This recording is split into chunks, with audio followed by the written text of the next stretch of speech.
सौगात की एक बात यह कि बगराम एयरबेस पर खबर सुनकर पब्लिक थोड़ी चकित रह गई, जिसने ना सिर्फ खित्ता बल्कि दुनिया भर की बड़ी ताकतों को अपनी पॉलिसी पर नजरसानी करने पर मजबूर कर दिया है। जंगे खत्म करने की बात करते हैं, लेकिन बगराम एयरबेस के हवाले से फिर उनकी जो हम देख रहे हैं कि इस वक्त इंटेंशंस हैं वो भी सामने आ चुकी हैं। बरमला उसका इजहार करें और उनकी नजरें हैं चाइना पर इस वक्त। आप इसके क्या असरात होते हुए देख रहे हैं और क्या वाकई ये इस तरह की कोई सिचुएशन क्रिएट करना चाह रहे हैं? मोदी जी ने एक ऐसा जियोपॉलिटिकल अर्थक्वेक खड़ा कर दिया। मोदी जी ने नहीं किया, है तो प्लान अजीत डोभाल का। इतना ज्यादा बड़ा प्लान है कि आपने पूरे रीजन को हिला के रख दिया।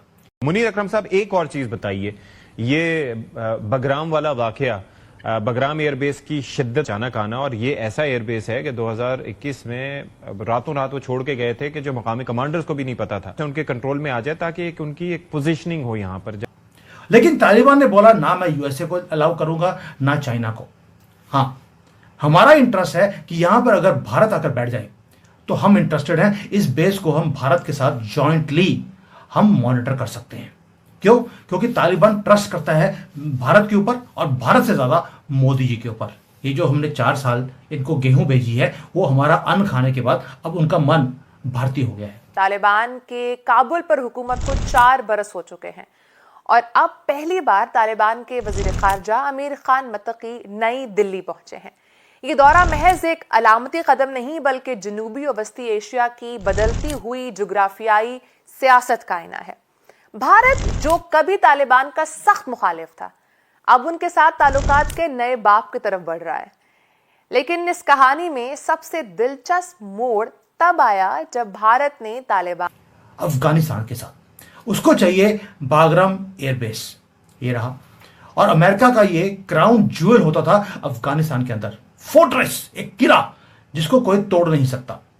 और अफगानिस्तान ने बोल दिया अमेरिका को हम दोबारा से अपनी धरती पर लैंड नहीं करने देंगे, अगर आए तो तुम्हारी कब्र खुदेगी। इजलास ने एक बार फिर खित्ते में बड़ी ताकतों के बाहमी तजादात को नुमाया किया है। इजलास में ये मौक़िफ़ दरअसल अमेरिका के उस हालिया बयान के जवाब में सामने आया है जिसमें सदर डोनाल्ड ट्रंप ने बगराम एयरबेस के दोबारा हुसूल की ख्वाहिश का इजहार किया था। बगराम की जोग्राफियाई अहमियत ये है कि चीन के एटमी तनसीबात के करीब वाक़ है। उन्होंने इंदिया दिया कि तालिबान की किसी सतह पर रजामंदी से मकसद हासिल किया जा सकता है, अगरचे इसकी अमली तफसीलात वाज़े नहीं की गई। तज्ज़ियाकारों के मुताबिक बगराम को सिर्फ अफगानिस्तान के तनाजुर में नहीं बल्कि चीन के खिलाफ अपनी स्ट्रेटेजिक पोजीशन के तौर पर देख रहा है। उन्होंने वजह भी बता दी वो क्यों चाहते हैं। उन्होंने बता दिया कि इसकी लोकेशन चाइना के पॉइंट ऑफ व्यू से बड़ी इंपॉर्टेंट है।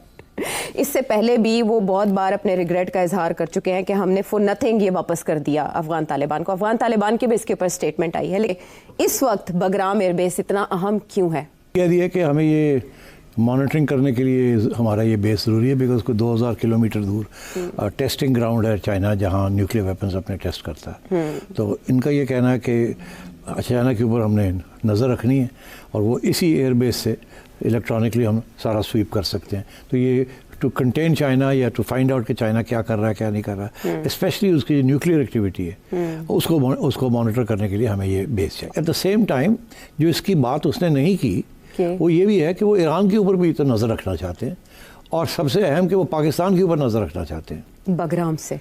तो ये बेस उनके लिए बहुत अहमियत रखता है। अब तालिबान अगर ये काम कर रहा है, why are they doing it? Interesting है, क्योंकि तालिबान को भी कुछ चाहिए। उनको पहली बात है कि रिकॉग्निशन चाहिए पूरी दुनिया से कि वो लेजिटिमेट गवर्नमेंट है अफगानिस्तान की। उनको इकोनॉमिक लाइफलाइन चाहिए ताकि दुनिया के साथ वो ट्रेड कर सके, और डिप्लोमेटिक जो लेजिटिमेसी है वो तो तालिबान कितनी देर से मांग ही रहा है। इन भारत के पास वो लीवरेज है जो वेस्ट के ऊपर नहीं है। रीजन, तालिबान सिर्फ भारत के ऊपर ट्रस्ट करता है आज की डेट में।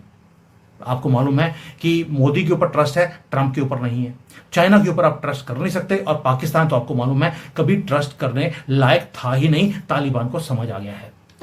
देखिए, तो इंडिया की प्रॉब्लम ये है कि उनके एक्सपेक्टेशंस जो हैं इंडिया के लिए बहुत बहुत हाई हैं और पाकिस्तान के बारे में बहुत लो हैं। तो उनका ये किस किस्म का एडजस्टमेंट आना था। मेरे ख्याल में हमें इसको ज़्यादा फ़िक्र नहीं करनी चाहिए, ना हमें ज़्यादा खुश होना चाहिए। Fact of the matter is कि अफ़गानिस्तान का सलूशन बग़ैर पाकिस्तान हो नहीं सकता, और fact of the matter is कि इंडिया जो है सड़ता और जलता रहेगा और आइसोलेट हो गया है खुद। खैर हाँ, देखिए पूरे हसद की आग में जलता रहे। सब कॉन्टिनेंट को आइसोलेट करना मुश्किल है, मगर मूडी जो है माने जो हरकतें कर रहा है, उसकी इकॉनमी भी अब ख़त्म हो गई है। आपको पता है अनएम्प्लॉयमेंट रेट बढ़ गया है 7%, फास्टेस्ट ग्रोइंग इकॉनमी से अब वो चीन के नीचे आ गया है। 5% इस वक्त ग्रोथ है।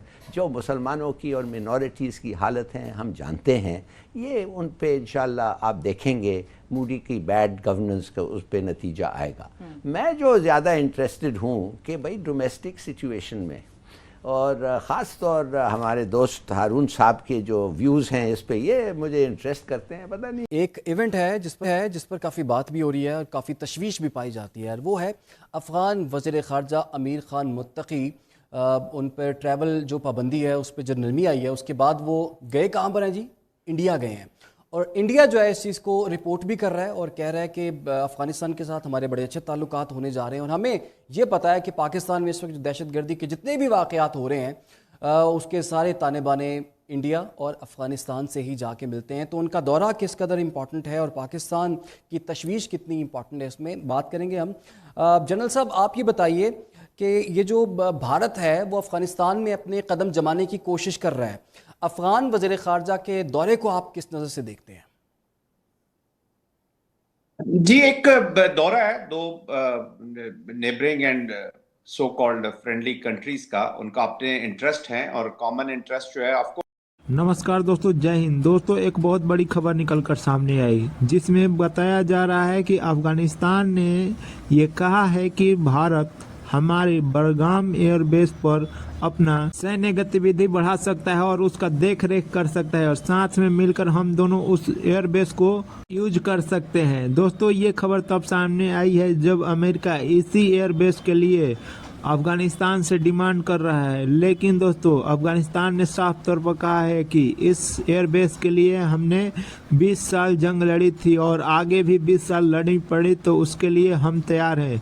साथ ही दोस्तों, पाकिस्तानी मीडिया में खलबली मच गई है क्योंकि दोस्तों अब ये बड़गाम एयरबेस अब भारत का होने जा रहा है, जिस पर भारत अब चाइना से लेकर पाकिस्तान पर नज़र रख सकता है और होने वाली हर हरकतों का जवाब कड़ा रुख से दिया जा सकता है। दोस्तों, वीडियो पसंद आए तो वीडियो को लाइक करें, शेयर करें और इस चैनल को भी सब्सक्राइब करें। पाकिस्तान उसमें ग्लेयरली सामने नजर आता है।